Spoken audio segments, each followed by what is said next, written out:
না না, ওই যে জিম্মে লাশ যেটাকে ডিস্টার্বিং এলিমেন্ট বলো, আমি এবার একটা থাকবো সব সাফা করবো। জি আপা, একদম এবার ছাইকা ফেলতে হবে আপা।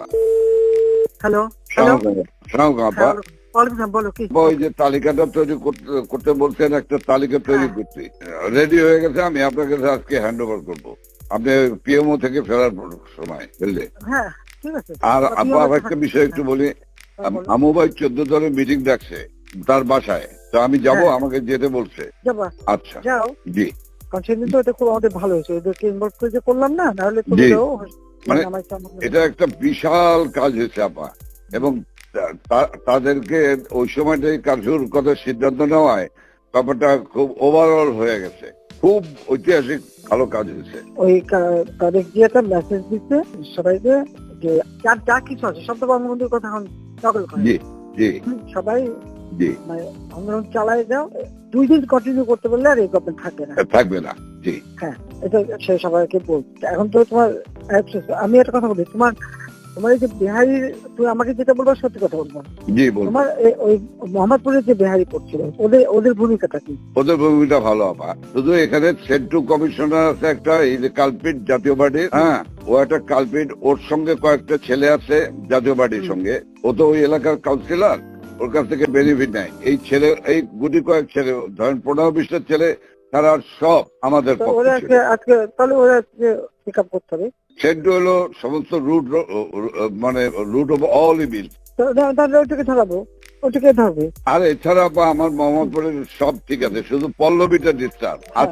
আজকে ওরা সব ক্যাম্পে নিয়ে পল্লবী সব নিয়ে মিটিং করতেছে। ওই নাসিম আলীর ছেলে হারুন, ও চলে আসছে রংপুর থেকে, ও মিটিং করতেছে আজকে, আইসা ও স্টেটমেন্ট করবে একটা। আমি বলছি তোমরা স্টেটমেন্ট করো, ঠিক আছে, ওরা আজকে স্টেটমেন্ট করবে আপা। কিন্তু ওরা সেন্ট্রাল ধরলে তো আবার জাতীয় পার্টি চাটবে।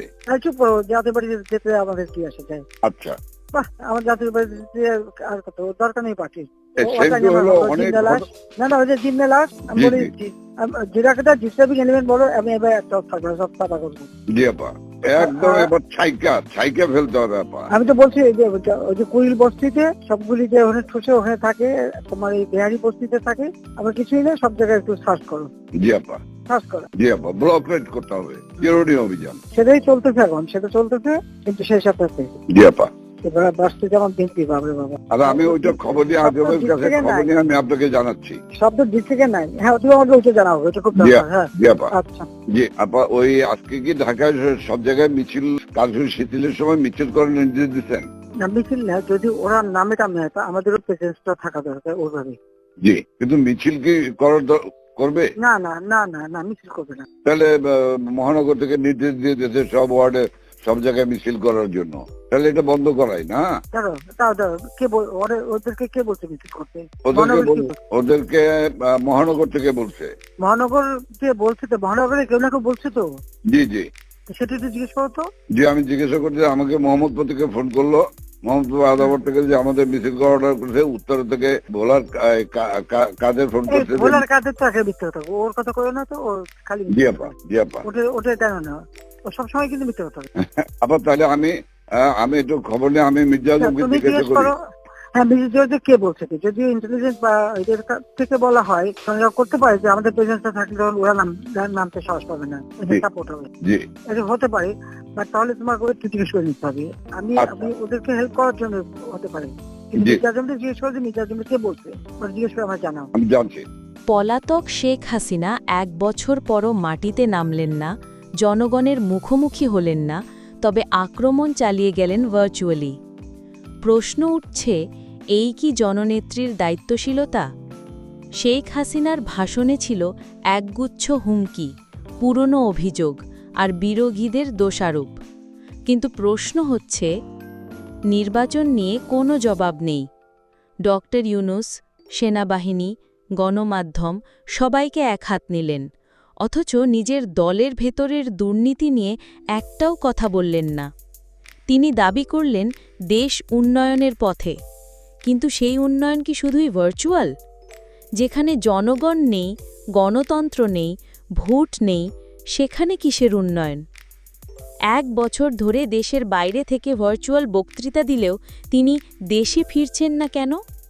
জনগণের সামনে দাঁড়াতে ভয় পাচ্ছেন কেন? আইন আদালতের মুখোমুখি না হয়ে কেবল হুমকি ধামকি দিলেই কি নেতৃত্ব প্রমাণিত হয়? এটাই কি সেই নেতৃত্ব যার উপর বাংলাদেশ ভরসা রাখবে?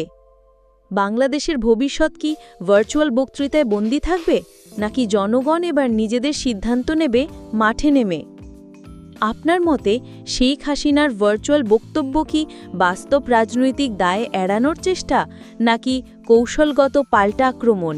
তো আজকে এই পর্যন্তই, কিন্তু প্রশ্নগুলো এখানেই শেষ নয়। এই দেশ, এই রাজনীতি, এটা আমাদের সবার। আপনি, আমি, আমরা সবাই মিলে গড়ে তুলব সচেতনতার একটা মঞ্চ। আপনার ভাবনা, আপনার চিন্তা এবং আপনার মতামত আমাদের দরকার। তাই কমেন্টে লিখে জানান এই মুহূর্তে আপনি কি ভাবছেন এবং আপনি কোন দিকে তাকাচ্ছেন। রিপাবলিক অ্যান্ড পলিটিক্স কেবল খবর বা বক্তব্যের জায়গা নয়, এটা একটা ভিন্ন মতের প্ল্যাটফর্ম। এখানে প্রশ্ন করার সাহস আছে, সত্যের পেছনে ছুটে চলার স্পর্ধা আছে। চ্যানেলটি ভালো লাগলে অবশ্যই সাবস্ক্রাইব করে পাশে থাকুন, কারণ একটা ক্লিকেই হতে পারে হাজারো অন্ধকার ভেদ করে আলো খোঁজা শুরু। ফিরছি পরের পর্বে আরও খোলামেলা বিশ্লেষণ নিয়ে। সে পর্যন্ত সবাই ভালো থাকুন, সুস্থ থাকুন। আল্লাহ হাফেজ।